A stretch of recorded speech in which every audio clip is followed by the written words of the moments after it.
The crowd was dressed in pressed linen and polished smiles, but even the golden chandeliers above couldn't drown the unease floating through the room.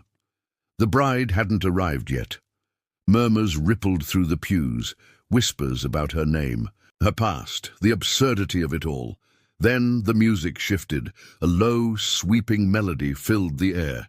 Heads turned, and there she was, Grace. Before we continue with the story, tell us where you're watching from. Now sit back, relax, and enjoy the story.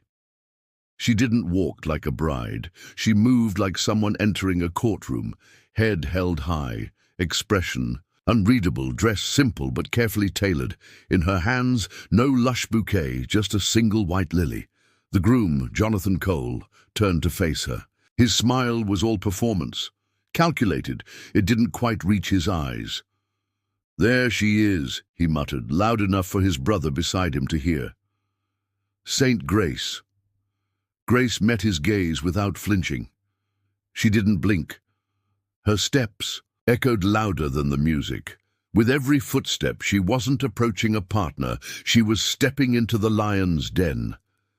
Because behind that ceremony, behind the smiles, there were lies no one had dared to touch, and she was about to touch every single one.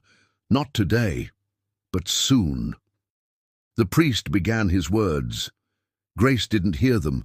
Her mind was far from the stained glass windows and velvet cushions.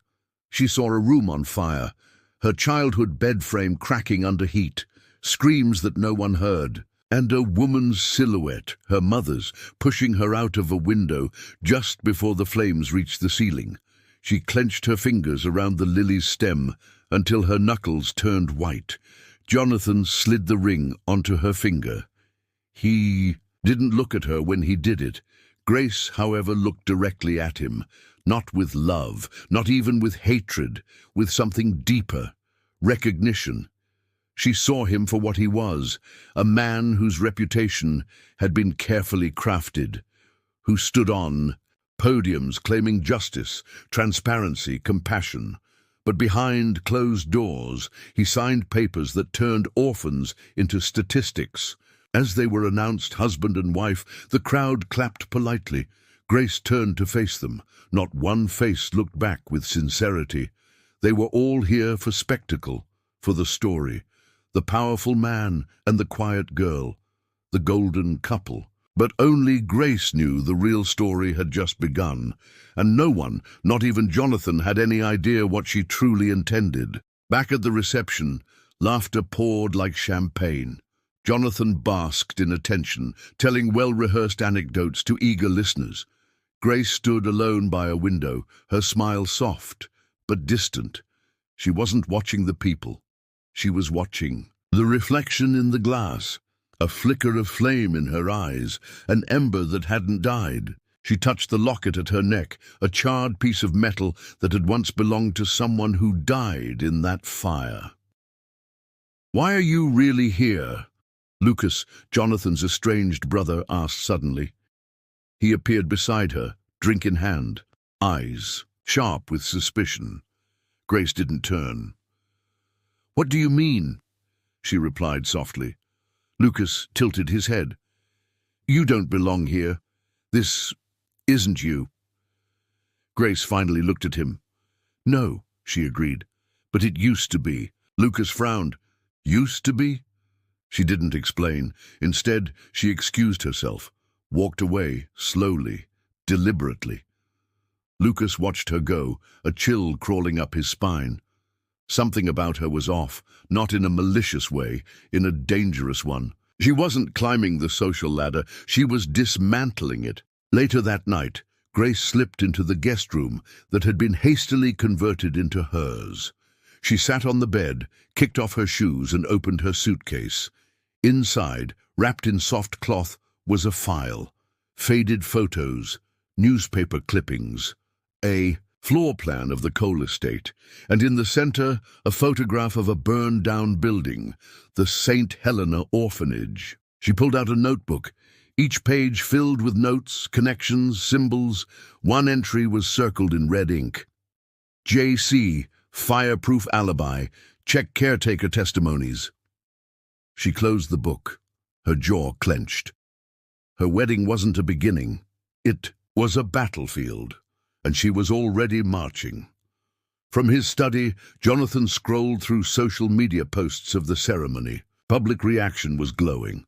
Power couple of the year. Jonathan Cole's mysterious bride. A new icon. He smiled, smug and satisfied. But something tugged at the back of his mind. A cold whisper he couldn't place. Maybe it was the way she hadn't smiled at him. Maybe it was nothing. Grace couldn't sleep that night. She sat by the window, staring into the garden. Somewhere beneath those manicured hedges lay secrets. She could feel it. This house was too clean, too curated. She thought of the ledger page she'd found 2 weeks ago, the one tucked into an old library book back at her hometown. The one with Jonathan's name beside an untraceable fund. The same week, the orphanage burned. She whispered into the night, "I found you. You don't know it yet, but I found you." And in the silence that followed, the house seemed to listen. The morning sun filtered weakly through the tall windows, turning the white linens gold. Grace stood in the bathroom, eyes fixed on her own reflection. The wedding ring glinted on her finger, a perfect cold circle. She turned it slowly, watching how the light bounced off it. It was a symbol, not of love, but of strategy, of entry. She could almost hear her mother's voice, echoing from memory. "You don't knock on doors that were slammed in your face. You walk in through the smoke." Downstairs, the mansion was already alive with staff. Grace walked silently through the marble halls, every footstep echoing. Her eyes traced the paintings on the wall, generations of Coles, frozen in brushstrokes, of power. Near the breakfast room, she paused at a portrait she hadn't noticed before, a woman with auburn hair and tired eyes. Unlike the others, her frame was smaller, almost hidden behind a grandfather clock. "Who is she?" Grace asked. A voice startled her. "She was the one we weren't supposed to talk about." Lucas stepped into view, hands in his pockets. "My aunt, supposedly. She died before I was born. No one ever says how." Grace's eyes narrowed. "And the portrait?" Lucas shrugged. "They tried to remove it once. My grandmother had a stroke the next day.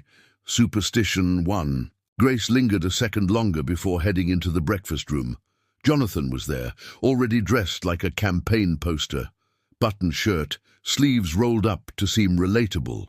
He didn't greet her, just handed her a cup of coffee. "Smile more today," he said, as if giving stage direction. "We've got cameras coming at noon." Grace took the cup. "Of course," she said smoothly. She sipped. It was cold. After breakfast, Jonathan left for a meeting with donors. Grace was alone. Almost. A housekeeper, Eleanor, in her 60s, dusted bookshelves with methodical care. Grace approached slowly. "How long have you worked here?" Elena glanced at her. "Too long."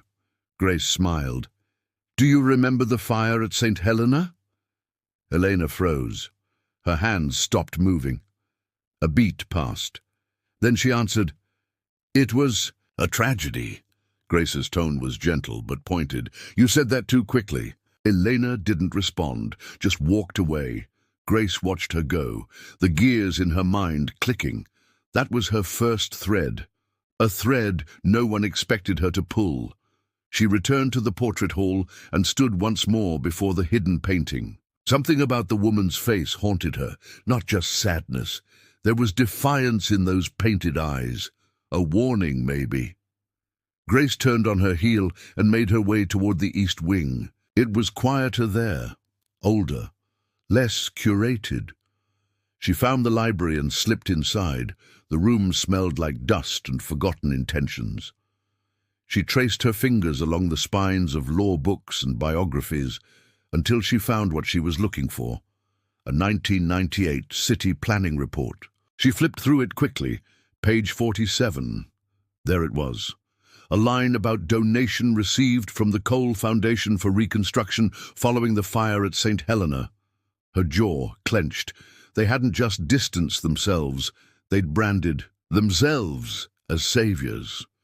Later that afternoon, Grace stood in the garden, the sound of bees and fountains all around her.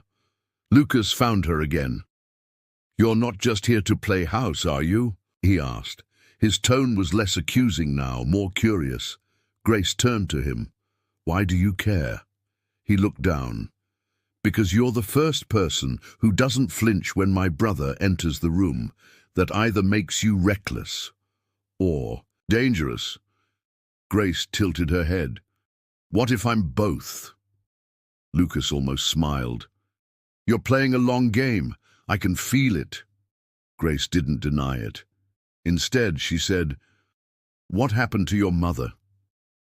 Lucas stiffened. "That's not part of the game." He turned and walked away. But now Grace had another question to chase. That night she returned to the guest room and opened her file again. She added a new entry. Portrait in West Hall. Subject, Aunt. Name unknown. Possible link to St. Helena. Then she paused, flipped to a page marked Lucas. She drew a circle around his name, underlined it once. As the house settled into sleep, Grace walked barefoot into the garden. The moonlight painted the hedges silver.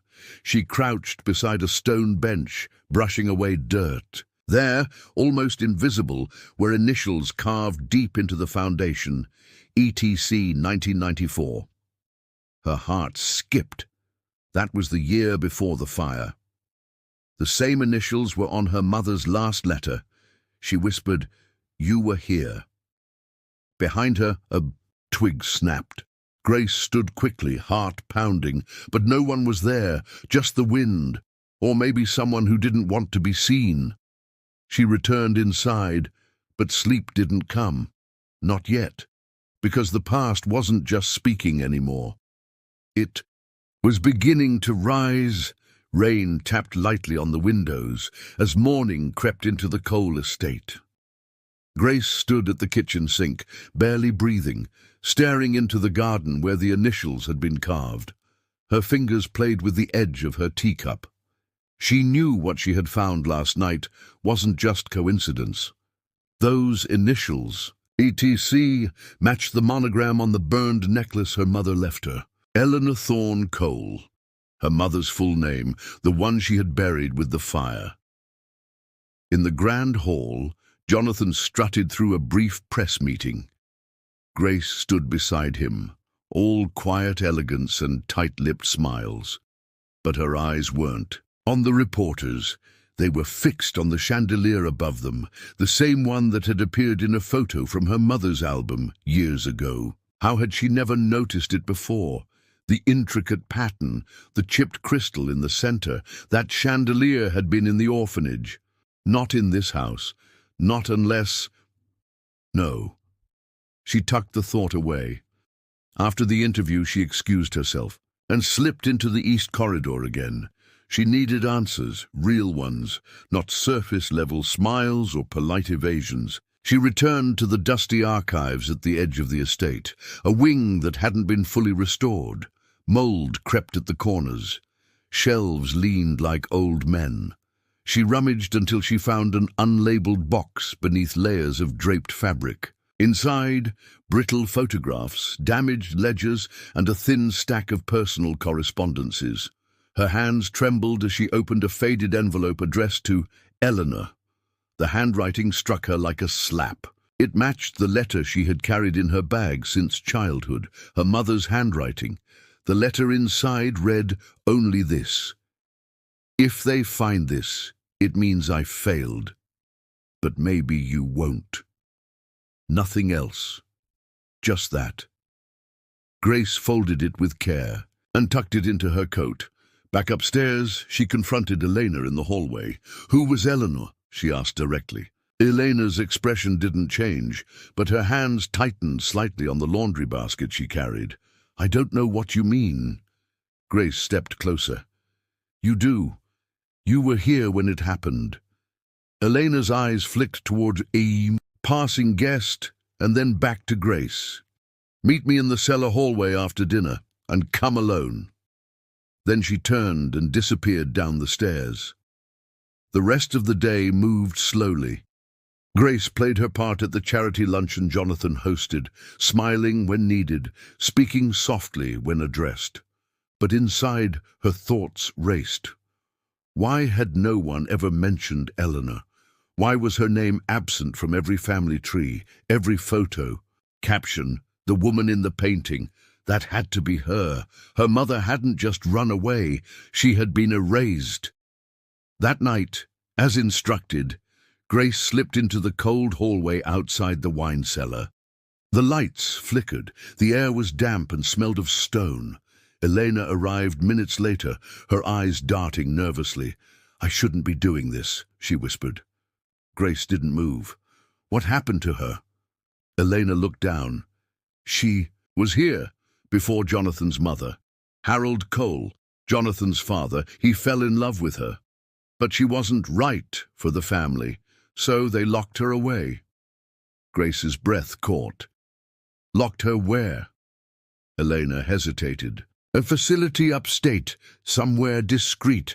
The papers said she was unwell, but she wasn't. She was just asking the wrong questions. Grace's voice shook. About what? Eleanor took out an old photograph. It showed Eleanor standing beside a much younger Harold Cole, and in her arms, a baby. On the back, written in ink, 1995. Grace. Grace felt the floor shift beneath her. "You're telling me she was my mother?" Elena nodded. "They said she died in the fire." "But she didn't. She was taken." Grace stared at the photo, her heart thudding. "Taken where?"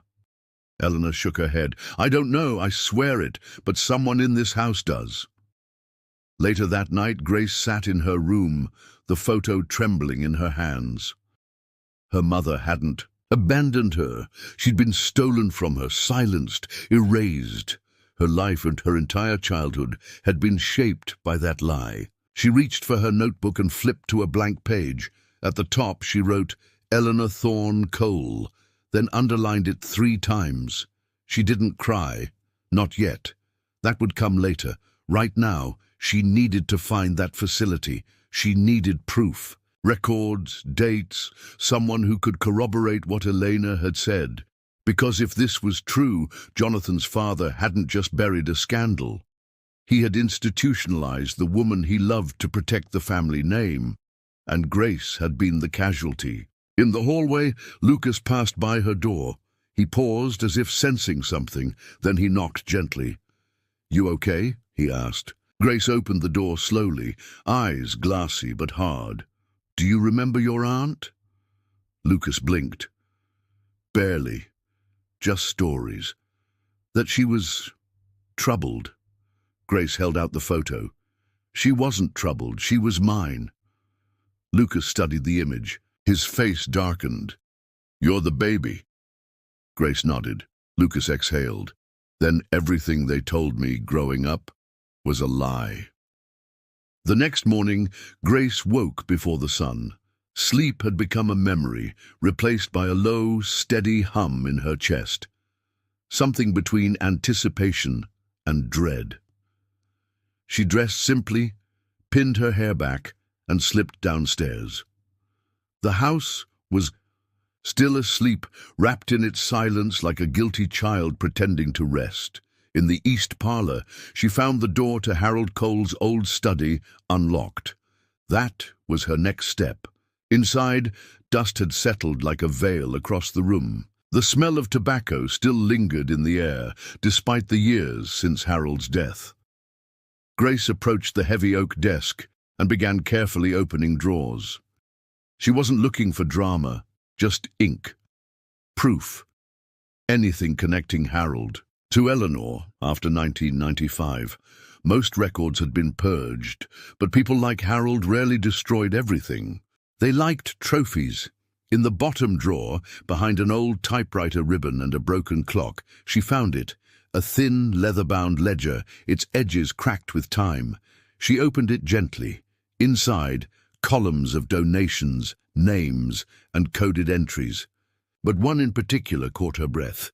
ETC, monthly stipend, Ridgeview facility. The payments had stopped abruptly in 2004. No record why.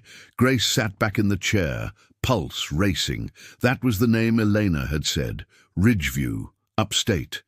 Her mother hadn't died in the fire. She'd been hidden, kept away. Maybe for a year, maybe for 9. Grace couldn't tell what was worse, that Harold had done it, or that Jonathan might know and had done nothing.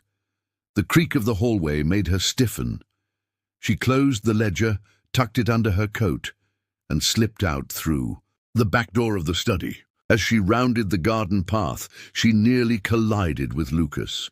"You've been busy," he said, not entirely surprised. She didn't bother denying it. "You said you wanted to know the truth. This is it." She handed him a photocopy of the ledger page. He read it in silence. "You think she's still alive?" he finally asked. Grace didn't answer at first. Then, "If she's not, I need to know what they did to her. I need to know if she ever stopped looking for me." Lucas handed the paper back. "We'll find out. Ridgeview is real. I've heard the name before. It's where they sent people who were problematic." Grace narrowed her eyes.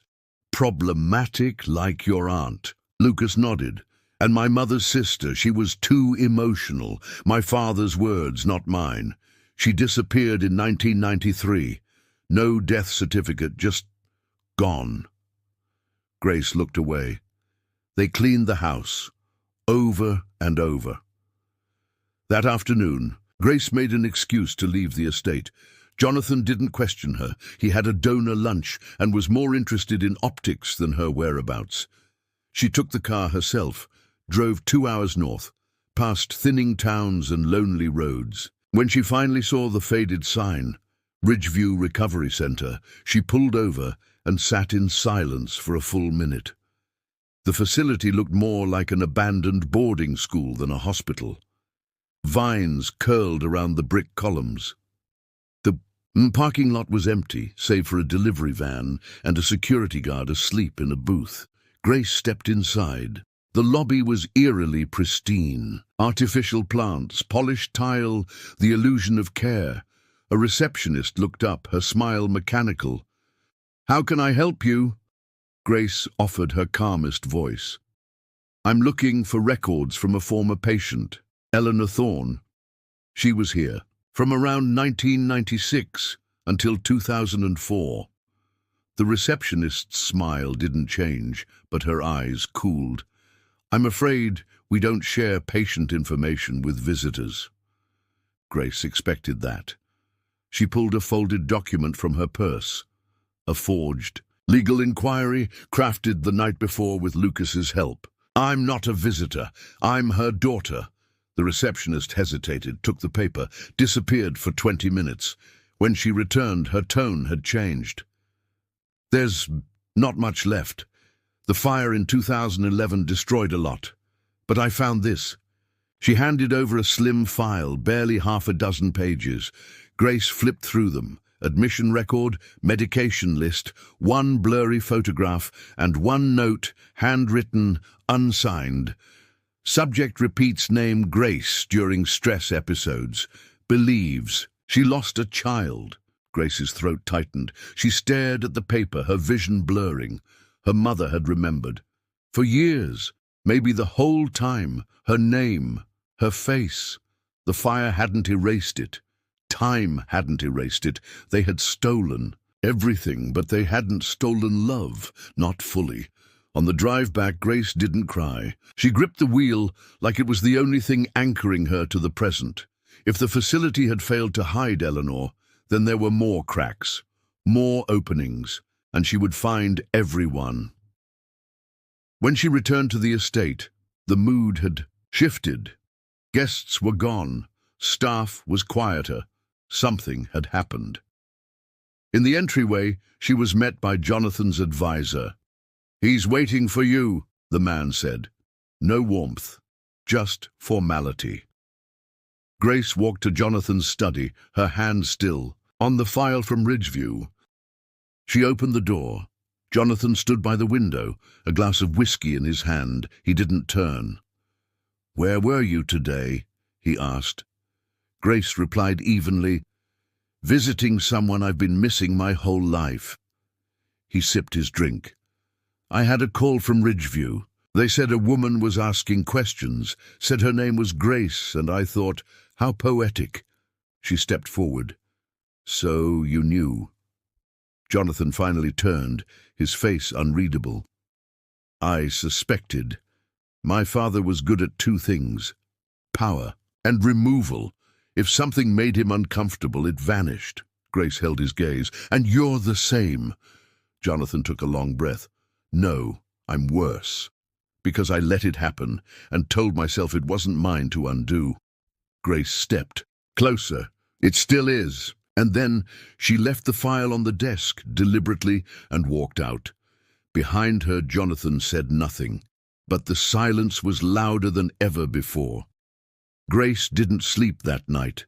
Her mind moved in relentless circles, fueled by the image of her mother in a cold, sterile facility, repeating her name like a prayer. The Ridgeview report lay open across the vanity, pages highlighted, annotated, marked with fury. Outside, the wind howled against the windows, as if echoing everything. Grace had held inside for years. Her mother had fought to hold on to her. Now Grace would return the favor by giving her the voice they stole. Morning arrived like a slap. Jonathan was already gone from the estate, whisked off to a private strategy session with campaign executives. Grace took her coffee on the back veranda, joined unexpectedly by Clara, the estate's event coordinator. Young, composed and observant, Clara had always hovered on the edge of invisibility, but Grace had learned that people on the edge saw the most. "Interesting timing for your marriage," Clara said casually, sipping tea. Grace didn't respond. Clara glanced sideways. "He's never had anyone stay more than a season. You've lasted. That makes people nervous." Grace looked at her. "Should it?" Clara gave a small, knowing smile. "Only if you're hiding something, and from where I sit, it looks like you are." Later that day, Grace returned to the archives. Lucas was waiting inside. He had spread out newspaper clippings across the old desk, obituaries, charity announcements, local gossip columns. "I found her," he said, tapping a black-and-white photo. It was from 1994. A woman standing at a podium beside Harold Cole. "Your mother. She spoke at a fundraiser for displaced families. She was working in community outreach under the Cole Foundation. Publicly, she was engaged to Harold. Privately, she was already pregnant." Grace stared at the photograph. Her mother's face was poised, resolute, lit from within. "They were in love," she said softly. Lucas nodded. "At least for a while, until the board got involved. Then everything got rewritten." Grace traced the edge of the photo. "She was a liability, and I was the evidence." Lucas handed her another document. "I also found this." It was a sealed adoption record, never finalized but drafted, listing a female infant to be transferred from Cole custody to a private family care home in Vermont. Grace's heart dropped. "They tried to erase me entirely." Lucas's tone darkened. "And someone stopped them." Grace folded the document and placed it into her notebook. Her mother had fought harder than anyone realized. But she hadn't done it alone. Someone in the Cole family had interfered. Someone had protected Grace from vanishing entirely. But who? That evening, as Grace passed the West Wing, she paused before the hidden portrait again. The forgotten aunt, Eleanor. Now confirmed. She stared at the brushstrokes, wondering how many people had looked at this painting and seen a ghost instead of a warning. Footsteps behind her made her turn. It was Clara. She walked up slowly. "I looked her up," she said. "Eleanor Thorne Cole. There's nothing in the family books, but her birth record is public. She existed. Then she didn't." Grace met her eyes. "Why are you helping me?" Clara paused. Because I've worked for this family for 10 years and never seen anyone scare them like you do, and because I hate secrets that come dressed as traditions." Grace weighed that, then said quietly, "She was my mother." Clara didn't. A blink. "I know." They stood in silence for a long time, two women in a house built on silence. That night, Grace entered Jonathan's study again. The file she had left the day before still sat unopened on the desk, a calculated insult or hesitation. She sat in his chair, staring out the window at the darkened estate. She remembered the first time she had walked by the orphanage after the fire. Nothing had remained, no photographs, no graves, just ash. Now she was sitting in the house of the man who built his empire on top of that ash. She opened his desk drawer. Inside, beneath campaign schedules and donor lists, she found a photograph, not of her, of Eleanor. Standing in the garden where Grace had found the initials, her mother's eyes were locked on the camera. She was smiling, not with joy, but with defiance. On the back, Jonathan had scribbled, "She never stopped looking." Grace stared. At those words, they weren't cruel, they were haunted. Jonathan had known, he hadn't just suspected. He had watched it all unravel and done nothing. Maybe he had even tried to forget, but he had failed. And now, the truth was clawing its way back up through the roots.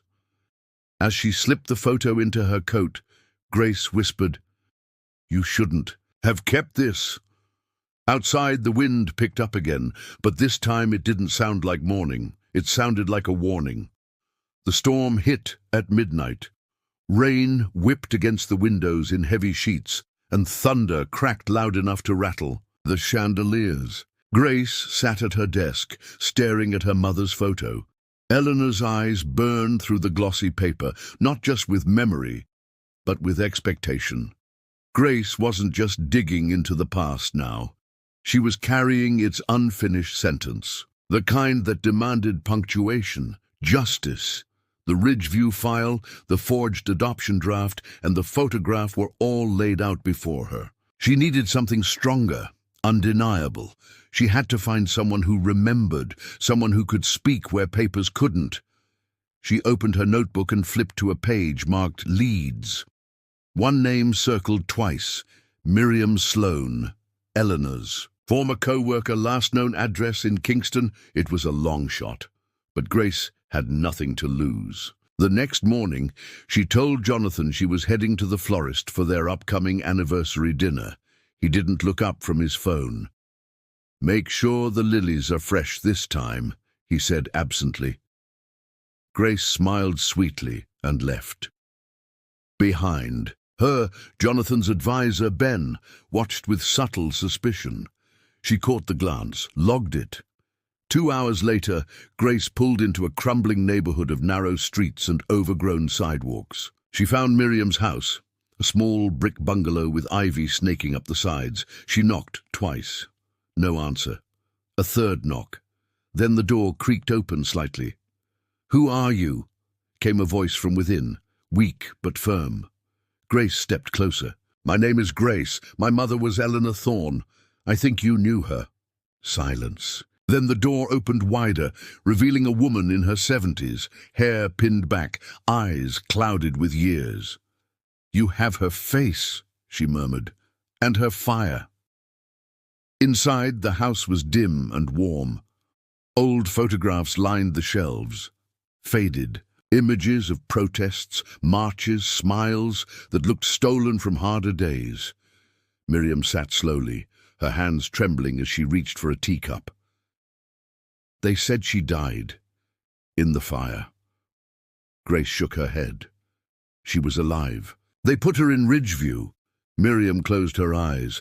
"I told her not to trust them, but she was in love. She thought Harold would protect her. Instead, he made her disappear." Grace placed the adoption document on the table. Miriam stared at it. "That's what they tried to do with you," she whispered. "But someone stopped them. It wasn't Harold. Grace leaned in. Then who? Miriam hesitated. Her fingers tapped the rim of her cup. There was another, a woman, worked for the family for decades, housekeeper, quiet, clever. Everyone overlooked her. Grace's pulse spiked. Eleanor. Miriam nodded. She was the one who helped. Eleanor escaped once, briefly, before they caught her again. Grace sat back, stunned. Elena had never said a word, but it made sense. She was always in the right place, always watching, always quiet. The perfect camouflage. Miriam reached across the table and took Grace's hand. Your mother never gave up. Even in the end, she said, if Grace finds me, I want her to know I tried. Grace blinked fast, but her throat burned.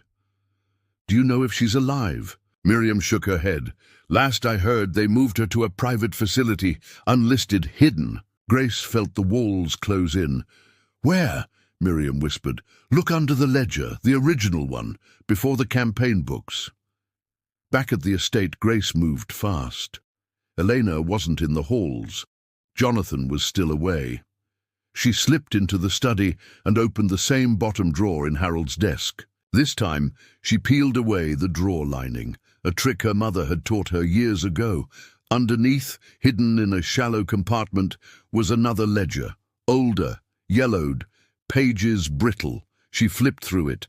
Political donations, legal, disbursements. Then, a name. Merivale Institute. Payments continued monthly until 2007, then abruptly stopped. She took out her phone and searched for it.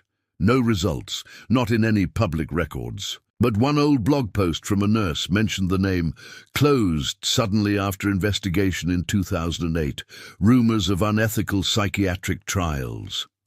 Grace leaned back in the chair, heart pounding. Her mother hadn't just been hidden. She'd been used. Footsteps in the hallway made her snap the ledger shut. It was Elena. Grace stood. Why didn't you tell me? She asked. Eleanor didn't pretend not to understand. She closed the door behind her. Because the more you know, the more danger you're in. Grace stepped forward. She was moved to Merivale. What happened? To her? Elena's voice broke slightly. I don't know. After they closed it, I lost the trail. Grace stared at her. But you tried. Elena nodded.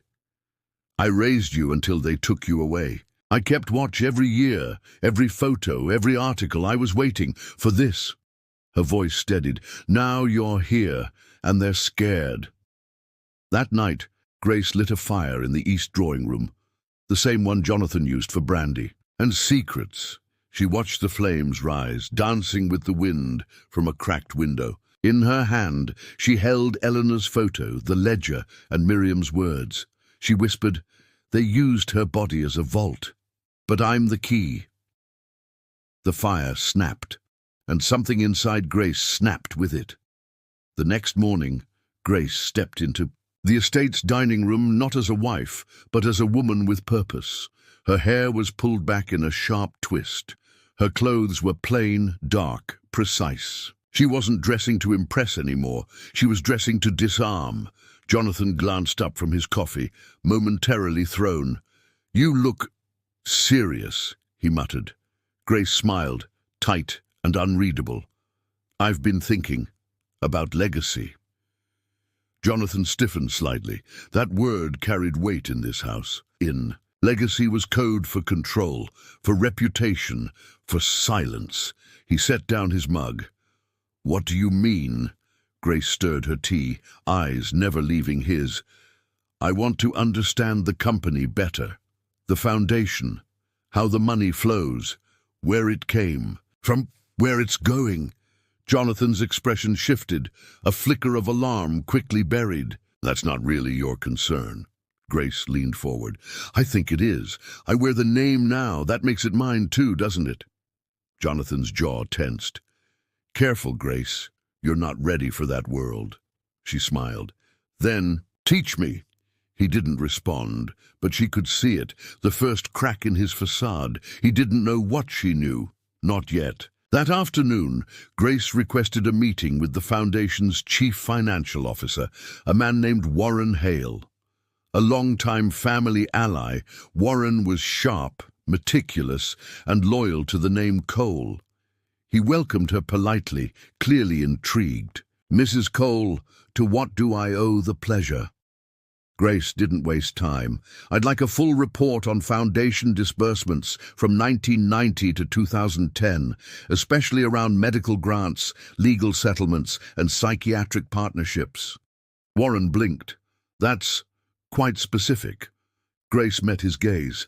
"So is my interest." He adjusted his glasses. "You realize most of those records are sealed." Grace stood, placing a flash drive on the table. "Then this conversation never happened," and she walked out, leaving him with a dilemma in his hands. Back in her room, Grace pulled out a small camera and began filming. Her voice was calm, quiet, unwavering. "My name is Grace. I was born to Eleanor Thorne Cole.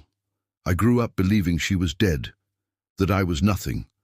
But I've learned the truth. She wasn't lost. She was erased, and this house, the Cole legacy, helped do it." She paused, breathing steady. "This is the beginning of her story, and mine." She didn't post the video. Not yet, but it was ready, stored on multiple, encrypted drives. One would be mailed to a journalist she trusted if anything happened to her. Another stayed with Lucas, who had become her reluctant confidant. The third, hidden beneath a loose floorboard in the West Wing. That night, a formal dinner was held. In the estate's main hall, donors, lawyers, politicians, everyone present for a strategic philanthropy summit. Grace was seated beside Jonathan, her hands steady, her smile cold. Across the table, Lucas caught her eye. A small nod passed between them. The speeches began. Jonathan's tone was smooth as glass. "This family believes in giving back, in building trust, transparency." Grace's hand twitched at that word. She glanced down the table, where Warren sat, silent. He hadn't spoken to her since the meeting, but he had delivered a package to her room that morning. Inside were financial summaries. One page stood out, a fund labeled Merivale Initiative, with Harold Cole's signature, and beneath it, an expense listed simply as Subject Transfer, May 2004. Jonathan raised his glass. "To legacy," he said. Everyone toasted, except Grace. Later, alone in the drawing room, Jonathan approached her. "You're not being subtle anymore," he said quietly. "That's dangerous." Grace didn't flinch. "Neither is burying women in psychiatric wards." Jonathan's jaw tightened. "You don't know what you're dealing with." Grace stepped closer. "Then enlighten me." He leaned in, voice ice. "My father didn't erase your mother because she was weak. He did it because she was strong enough to destroy this entire bloodline." Grace smiled. "So am I." As she turned to leave, he grabbed her wrist. Not rough, but possessive. "If you keep pushing, something will push back." She stared at his hand. "Let go," she said, softly but clearly. He did. Grace walked upstairs alone. But behind her, Jonathan made a call, and somewhere across town, an old file was pulled from storage, labeled E.T. Cole, audio transcripts, classified. The file arrived in a plain manila envelope, no return address, no postage. It was resting on Grace's pillow when she returned to her room after breakfast. The door locked, the windows shut. Her stomach turned. Someone had been inside.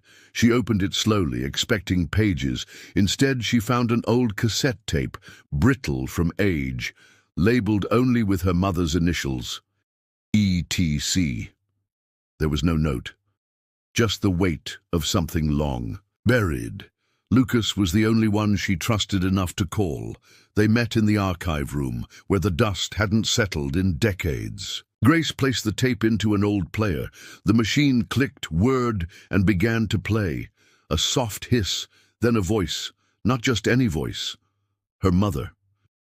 "They said if I keep talking, They'll sedate me again. But I need this recorded. I need her to know. Grace, baby, if you ever hear this, I didn't leave you. I didn't choose this." Lucas stepped back, stunned. Grace gripped the desk. Eleanor's voice continued, weaker now. "They tell me I'm unstable, that my memories are imagined. But I remember the garden. I remember your first laugh. I remember the night the fire started, and I remember who lit it." The tape hissed again. A pause. Then Eleanor's voice returned, sharper this time. "Harold was afraid of me, but not as afraid as he was of her, the woman who ran Maryvale. I only knew her as Sister Anne, but she answered to the family. She knew things, had files, secrets." Grace's fingers shook. She said legacy is built on sacrifice, and I was the sacrifice. Grace, don't become theirs. The tape stopped. Lucas was pale. They recorded her, but someone smuggled this out. Grace nodded. They didn't just lock her away. They studied her, broke her down piece by piece like a lab rat. Lucas swallowed. "And now they know you know." They sat in silence, the tape still hissing quietly in the background. Then Grace stood. "We have to find Sister Anne." Lucas frowned. "After all these years?" Grace looked at him. "If she's alive, she holds the final key. If she's dead, someone inherited her ledger." That night, Grace met Elena in the greenhouse, away from the cameras, the ears, the cold glass eyes of the mansion. She handed her the tape. Elena listened, tears brimming. "She recorded it near the end," she said. "They let her speak, thinking no one would ever hear." Grace pressed. "Do you know who Sister Anne is?" Elena hesitated. "I only saw her once. Tall, silver hair, wore gloves indoors. Spoke in riddles. She wasn't staff. She was control." Grace's voice was a whisper. "Do you know where she went after Maryvale closed?" Elena nodded. "She moved to an island property, discreet, coal-funded. She was their final handler." Back in her room, Grace mapped it out. A small island off the New Hampshire coast, privately owned. No listed residents, no cell service, just a dock and a name, St. Jude's Retreat, the last place her mother might have been seen or remembered. She packed her bag. Lucas met her at the car. "You're not going alone," he said. She didn't argue. As they drove through the night, the estate lights vanished behind them, replaced by stars and the ache of what they were chasing. At dawn, they arrived at a small harbor. A boatman waited, silent but aware. He didn't ask names, just took the envelope Grace handed him, a donation receipt from the Cole Foundation. He nodded and pointed to the boat. "She's waiting." The ride was cold, the sea restless. As the island came into view, Grace saw it. Not a home, not a clinic, but something in between. Too sterile for comfort, too small for freedom. They docked, walked up the stone path. A woman in her 80s opened the door. Tall, silver hair, gloves. "Sister Anne?" Grace asked. The woman smiled faintly. "You look just like her." Sister Anne led them through the narrow hallways of the retreat, with the eerie calm of someone who'd long accepted her place in the shadows. The walls were lined with old religious paintings, some cracked with time, others too pristine, as if cleaned obsessively. Grace walked behind her, eyes scanning everything.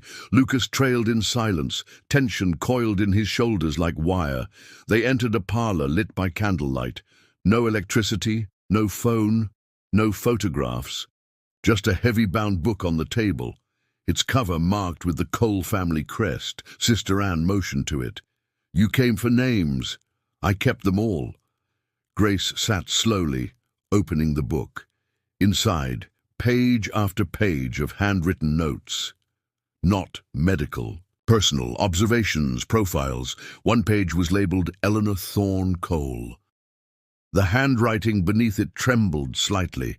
unwilling subject, resistant to conditioning, displays high memory retention under sedation, consistently recalls child's name, risk to legacy stability. Grace's stomach turned. You studied her like an animal. Sister Anne didn't flinch. I documented what I was told to observe, but I didn't make the decisions. Grace turned to her, voice low. Then who did? The old woman met her gaze evenly. Your grandfather. And later your father. But they weren't the architects, they were the muscle. Lucas stepped forward. What does that mean? Sister Anne folded her hands. There was a council, 5 families, the Coles were one. They agreed to protect each other's secrets. Money changed hands. Marriages were arranged. Women were silenced. Grace's hands shook. And my mother? She broke the cycle, Sister Anne said simply. She loved in the open, got pregnant without permission, and refused to disappear. She looked toward the window. So they made her. Grace stared at the pages, scribbled dates, drug regimens, her mother's moments of clarity, labeled as outbursts, and then at the bottom, transferred to Facility 9, May 2007. What is Facility 9? She asked. Sister Anne hesitated. Lucas pressed. You said you kept names. She nodded, slowly, walked to a cabinet and opened a drawer. Inside, a cassette player, similar to the one Grace had used. She pressed play. Eleanor's voice filled the room again. They said they'd take me to a better place, but this one is worse. They don't use drugs. They use silence. No clocks, no windows, just questions. And sometimes. They ask about Grace. If I remember her, if I regret her. The tape crackled. Then Eleanor whispered, I never do. Grace's eyes filled. Where was that recorded? Sister Anne was quiet. Then, the last place she was seen alive, an offshore lab, registered under a different name every year. Facility 9 was its code. Grace stood. Take me there. Sister Anne's face shifted, something almost like guilt washing over her. It's gone, burned in 2010. Files were wiped, survivors relocated. The only proof that place ever existed is here. She tapped the book. Grace turned to Lucas. We need to scan every page. He nodded, already pulling out his phone to start photographing. Sister Anne didn't stop him. She simply watched, tired, still, almost relieved. As they finished, she spoke again. Your mother said something once, right before they moved her. She said, tell her I forgave them, but I want her to burn their version of me. Grace's throat tightened. Then that's exactly what I'll do. They left just before dusk. The boat rocked violently on the way back to shore. Grace clutched the book to her chest, the salt wind whipping her hair, the horizon bleeding into the ocean like bruised glass. Back at the estate, she found Elena waiting. There's something you need to see, the housekeeper said. She handed Grace a letter, aged, sealed in wax. Grace opened it carefully. Inside, in Eleanor's handwriting, if you find the woman with the silver hair, ask her what they took from me. Ask her what they feared more than my voice. Because it wasn't my memory, Grace. It was you. Grace froze. Lucas read over her shoulder. Sister Anne had lied. There was something else. Grace stood frozen in the foyer, the letter trembling in her hands. Eleanor's voice echoed in her mind. It wasn't my memory they feared. It was you. The words struck harder than any revelation so far, not because of what they said, but because of what they implied. She wasn't just the daughter of a silenced woman. She was the silencing itself undone. A living piece of unfinished defiance. Lucas leaned against the marble pillar, jaw tight. She lied to us. Sister Anne, she gave you the story she thought you could handle. Grace's voice was flat. Or the one she hoped I'd stop with. She turned, marching up the staircase, each step reverberating like a declaration. The tapes, the ledgers, the names, they weren't just memories, they were blueprints. The house had been designed to forget. In her room, she locked the door and pulled out the files from the retreat. She spread everything across the bed. Photos, cassette transcripts, the book. In the corner of one page, barely visible, was a note. Subject's offspring coded under Devlin Protocol. That wasn't a reference to Eleanor. That was about Grace. Her name had been a code name. She dug into the estate's central archive system, password protected, buried beneath layers of meaningless reports. But Lucas, who had once been groomed for board access, remembered the back door. Within 10 minutes, they found it. Devlin, a file, a report, a project. Grace clicked. Her name was on the first page. Not as a child, not as an orphan, as a case study. Experimental development, emotional dissociation, controlled exposure to trauma. She wasn't just a risk, she had been a prototype. Raised outside the family, monitored through third-party caregivers, reintroduced into the coal line via marriage. Her entire life had been charted, not by chance, by design. Her hands trembled. "They didn't lose me in the fire," she whispered. "They placed me in it." Lucas swore under his breath. "This isn't just legacy control. This is generational manipulation." Grace stared at the screen, and I'm living proof that it failed. Outside, rain began to fall, the same storm she felt brewing inside her for years, quiet, inevitable. She called Elena. The housekeeper arrived within minutes. Grace showed her the file. Elena didn't look surprised. She sat down slowly, as if a burden she'd carried for years had just been named. "I always suspected," she said. "They visited you once when you were 4. You don't remember. You thought it was a doctor's visit. It wasn't. It was an assessment." Grace felt bile rise in her throat. "They studied me like I wasn't even real." Elena nodded. "But you are real. That's what ruined their plan. You were supposed to grow up numb, contained. You weren't supposed to look back." Grace stood. "I'm done looking back." She called Clara. The estate coordinator arrived within 20 minutes. Grace handed her a printed copy of the Devlin Protocol. Clara's eyes widened as she read. "You're telling me this entire marriage, this life, was scripted?" Grace's voice was steady, funded, scheduled, engineered, and now I'm rewriting it. They formed a plan. The first step, leak the Devlin file anonymously to the press, not from the estate, from a third-party server in another city.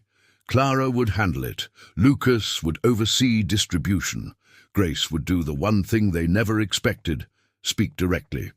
The next evening she arranged an unsanctioned interview with a trusted journalist. The same, one her mother had written letters to years ago. She chose the garden for the setting, poetic, controlled, familiar. The camera rolled. Grace stared directly into the lens. "I was raised by a lie," she began. "My name is Grace Devlin Cole. I am the daughter of Eleanor Thorne. I was not abandoned. I was placed, I was measured, and I was supposed to forget. But I didn't." She held up the Devlin Protocol. "This is what they made me into. A legacy tool, a ghost in plain sight. But I won't be your blueprint. I'll be your reckoning." The journalist asked one final question. "What do you want?" Grace's voice didn't waver. "Not revenge, just the truth. All of it. In every home like this. Every name like Cole. Every girl like me."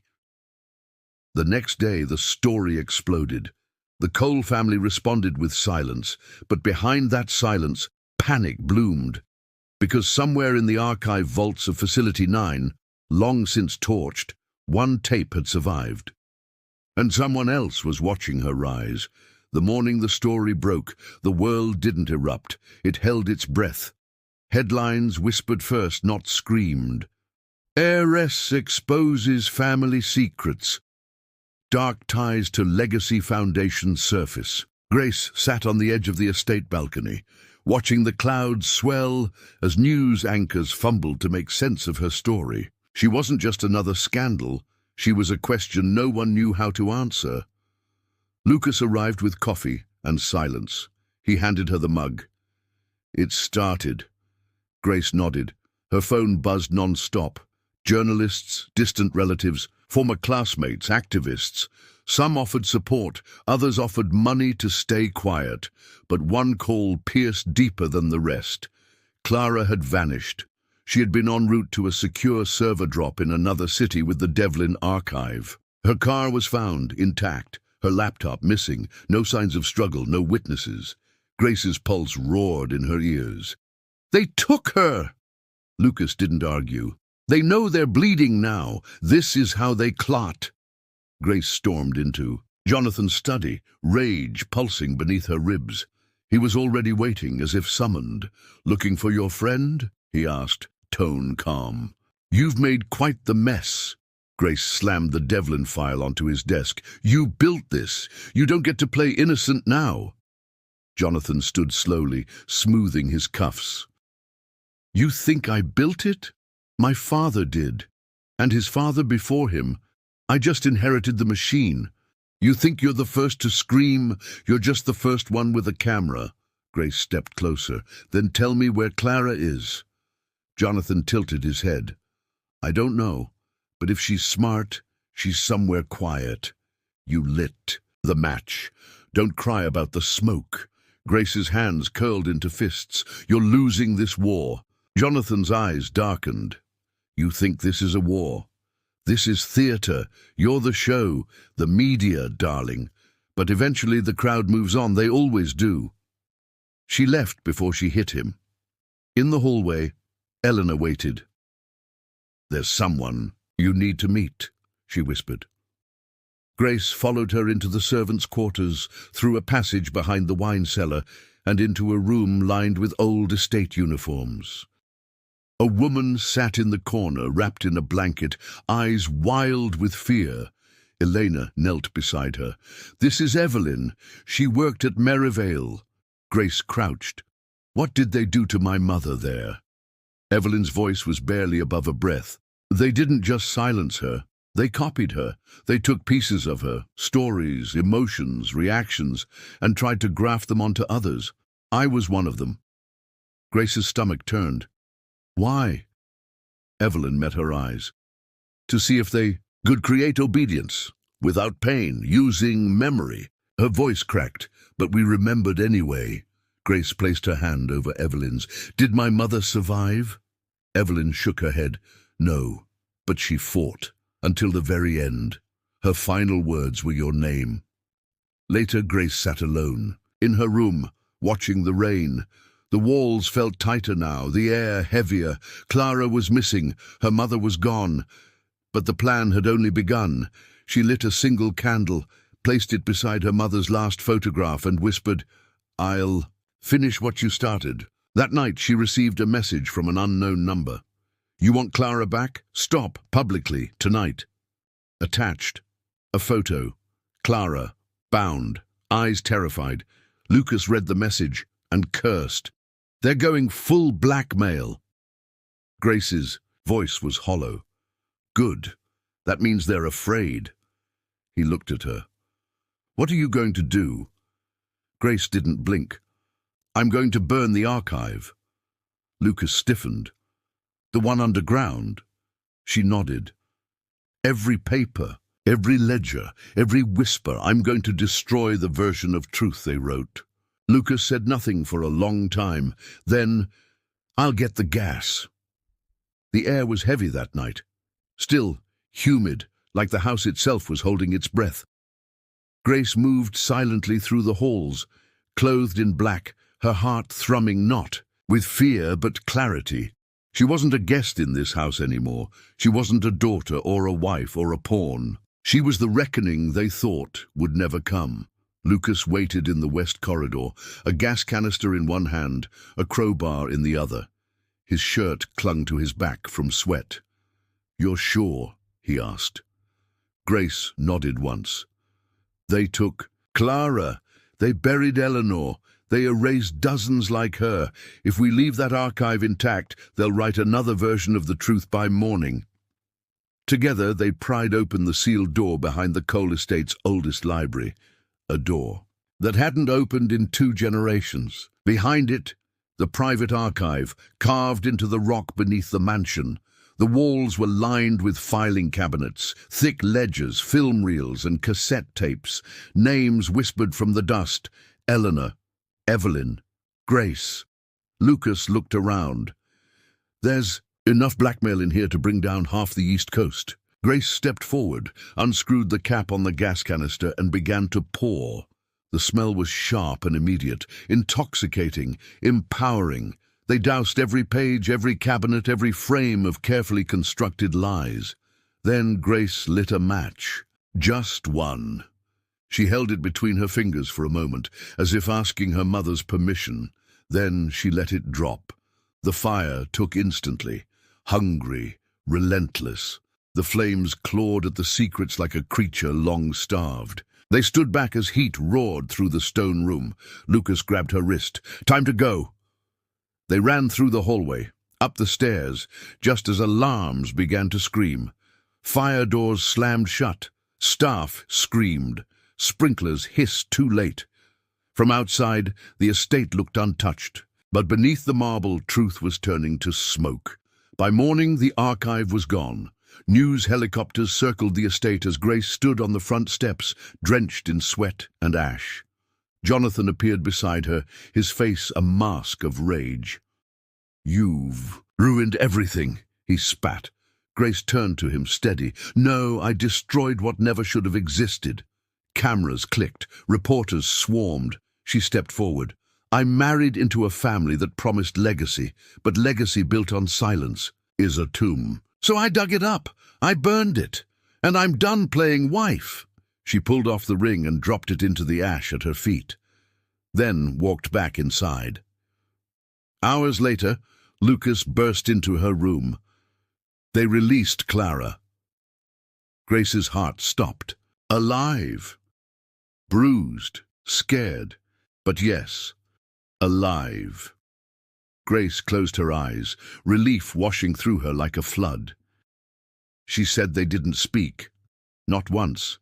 Just kept her in the dark. But they made one mistake. What? They wore a pin, Colecrest, modified, the version only the board members use. Grace's eyes narrowed. They showed their face. Clara had remembered it. A woman, older, sharp, someone close. And Grace knew in her bones who it was. She turned to Lucas. It wasn't just Jonathan. It never was. He frowned. Then who?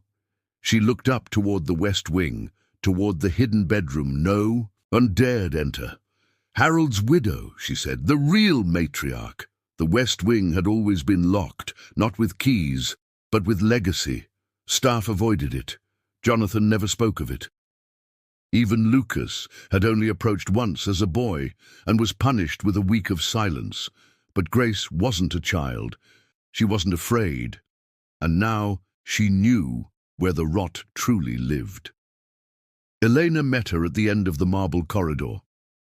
"She won't be surprised," the housekeeper whispered. "She's been waiting for this moment since you first walked in that door." Grace placed a hand on Elena's shoulder. "Then let's not keep her waiting." They entered without knocking. The bedroom was more a sanctuary than a room. Heavy velvet curtains blocked all light. Antique mirrors hung at strange angles. In the center, seated in a carved wooden chair, was Margaret Cole, Harold's widow, Jonathan's mother, the matriarch. Her silver hair was pulled into a braid as tight as the lines in her face. She looked up calm, cold. "So," Margaret said, "you've burned the past." "No," Grace replied. "I've freed it." Margaret smiled faintly, like a chess player humoring an eager student. "Do you think this ends with fire, child? Legacy is not paper, it's blood, yours too." Grace stepped forward. "Not anymore. I buried your name in ash." Margaret's voice softened, almost sweet. "And yet, you came here. For answers?" Grace didn't flinch. "For closure." Margaret gestured to a small tea table. "Then sit. Learn how your mother died." Grace remained standing. "Tell me what happened at Facility 9. Margaret exhaled slowly. "She refused to forget you. That was her crime. Love that lingers too long becomes rebellion. She wrote your name on the walls every day, so we made her walls white." Grace's hands curled into fists. "You erased her." Margaret's tone didn't change. "We archived her, preserved what was useful, removed what was dangerous." "What was dangerous?" Grace snapped. Margaret looked at her, really looked, for the first time. "You." The words sliced through the air. "You were our mistake," Margaret said. "You weren't supposed to feel, you were supposed to inherit, quietly, efficiently, but you asked questions. You looked backward, and now you think this little storm you've conjured matters." Grace stepped closer. "You built an empire on other women's bodies, and you're terrified the world will see what that looks like." Margaret didn't blink. "The world already knows. It just prefers not to see." A long silence settled between them. Then Margaret spoke again, softly. "Would you like to know how your mother really died?" Grace's chest tightened. "She didn't die at Facility 9, Margaret said. "She escaped." The room spun. "Impossible," Grace breathed. "She made it to Vermont, lived in hiding for 2 years, until someone betrayed her." Grace's knees nearly gave. Margaret smiled. "And I have the letter she wrote the day before she died." She opened a drawer, produced an envelope, handed it to Grace like a peace offering. Grace stared at it. Her name was on the front. To Grace, "If you ever find your way back." Tears blurred her vision. She opened it slowly, hands trembling. The letter was short.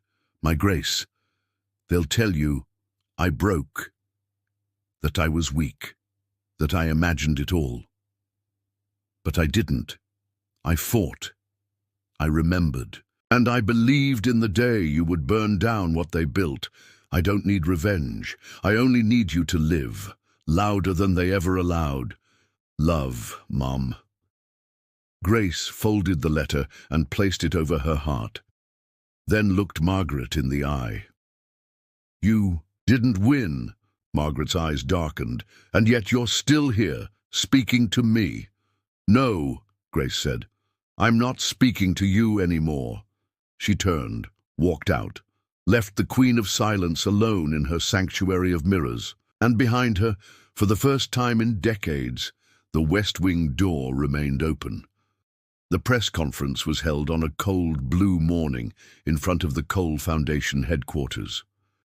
Grace stood behind the podium, no longer in the shadows of family, estates or secret passageways. Behind her stood Lucas, Elena, Clara, bruised, quiet, unshaken. In her pocket the last letter from her mother. In her voice, everything they had tried to erase.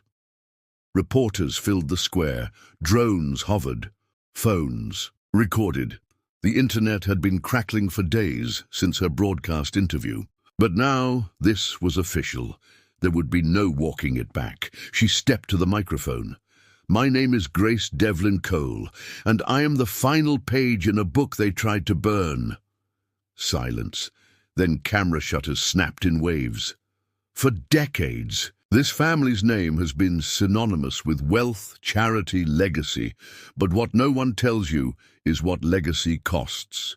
It costs silence, women buried in institutions, children programmed to forget, families torn apart to preserve a lie dressed in gold. She held up a file. "This is the Devlin Protocol. I was born into it, watched, measured, groomed. I was raised not as a daughter, but as a data point." Gasps rippled across the crowd. "I am not the first, and I won't be the last, but I will be the loudest." She held up her mother's letter next. "This is what they feared, not tape, Not evidence, this, a woman's love, powerful enough to survive isolation, sedation, erasure. My mother didn't die a victim, she died a witness. She looked directly into the cameras. And now so will you. Reporters shouted questions. Grace stepped back. Lucas took her arm. They moved away from the podium as sirens rang faintly in the distance. Inside the foundation, chaos erupted. Employees walked out. Donors pulled funding. A full investigation was launched within hours. By nightfall, the Cole name trended worldwide, not with reverence but reckoning. Margaret Cole was subpoenaed. Jonathan was arrested for obstruction of evidence and tampering with psychiatric records. He was silent as they took him. Not out of strategy, but disbelief. For the first time in his life, silence didn't protect him. It condemned him. In her childhood bedroom, the one she never really had, Grace sat beside a candle, reading her mother's letter over and over again. She didn't cry, she didn't smile, she just breathed, the kind of breath one takes after escaping smoke. Lucas entered quietly. "It's done," he said. Grace looked up. "No, it started." He nodded. "The board's disbanding. The files are being reviewed by the Justice Department." "And the survivors?" "Coming forward, one by one. You gave them a name to say." Grace folded the letter and placed it in a glass frame on her nightstand. "I'm opening a foundation," she said. "Not in our name, in hers." Lucas smiled. "What will it be called?" She looked at him. "The Eleanor Project." Outside, a group of former Merivale patients gathered beneath candlelight, holding photos, letters, journals. One of them whispered, "She did it." And across cities, timelines, generations, women who had been silenced for too long began to speak again. Months passed, but the world did not forget. The Cole name, once spoken in boardrooms and charity. Gallus with reverence now hung like smoke, visible, acrid, unshakable. Investigations spread across states. The five-family alliance that had once traded secrets like currency began to unravel, each thread Grace had pulled now tugging at dynasties. But Grace wasn't chasing them anymore. She was building something new. In the outskirts of Vermont, on land once intended for containment housing under the Devlin Protocol, she built a center, not sterile, not institutional, a home. A place where survivors could reclaim more than just voice. They could reclaim story, name, humanity. The Eleanor Project launched quietly, intentionally, with no press release, just a handwritten plaque at its entrance. You were never invisible. You were never broken. You were simply unheard. Until now.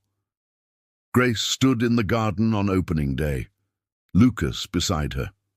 Clara snapping photos of the first guests, women in their 50s, 60s, older, carrying journals and hope, and fear in equal measure.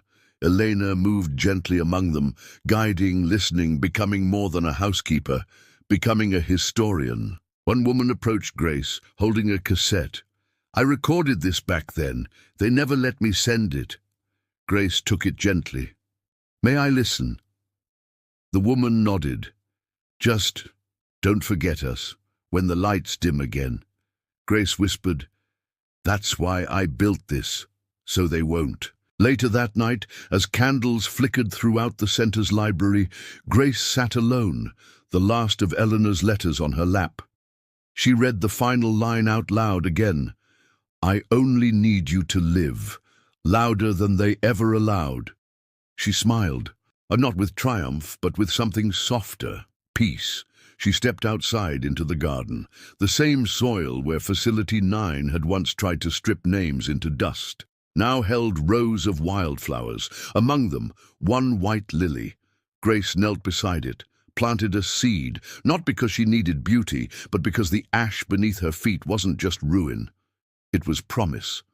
Behind her, laughter echoed from inside the house. New stories being written. New voices rising. She stood, turned toward the horizon and walked forward. not as the girl they tried to erase, not as the woman who burned them down, but as something else entirely. A survivor, a legacy, a beginning. If you've made it this far, let us know what you thought about the story. Rate it from 1 to 10 in the comments. We'd love to hear your thoughts. And if you're not subscribed yet, don't forget to subscribe to catch all our upcoming stories.